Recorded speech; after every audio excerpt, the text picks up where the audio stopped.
I understand inflation is a real challenge to American families. I'm doing everything within my power by executive orders to bring down the price and address the Putin price hike. Putin's war is already hurting American families at the gas pump. From Putin's price hike in gasoline. Putin invaded Ukraine. Help deal with this Putin price hike. I'm doing everything in my power to blunt Putin's gas price hike.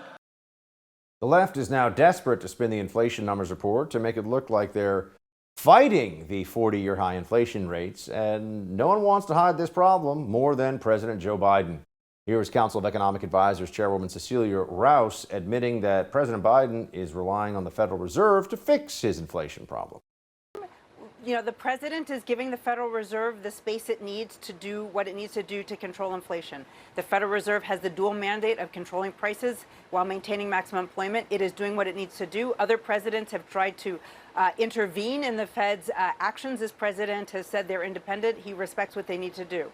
And part of what the Federal Reserve's actions will do, and we're already seeing it, is to cool off the housing market, which will find its way into helping with rent.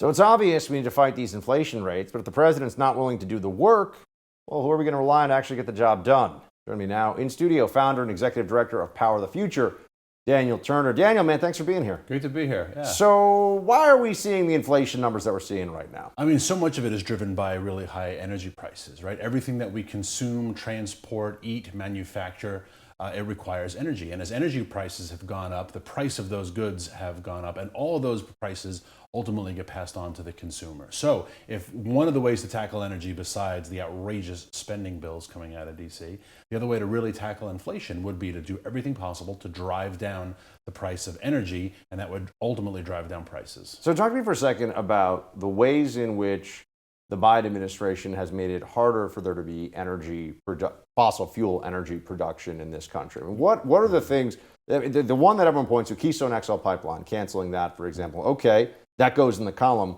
Mm-hmm. What else, though? What else have they done that has made it either more expensive or just more onerous from a regulatory perspective to do the refining as well as the exploration and bringing that gas up from the ground? Yeah, unfortunately, this is an industry that requires a lot of government cooperation because of just the nature of the industry. So Biden keeps talking about these 9,000 leases that we have. Great, we have those leases, but you need government permission to do exploratory drilling, and that's just one set of permissions. Then you need another set of permissions to do actual drilling and extraction.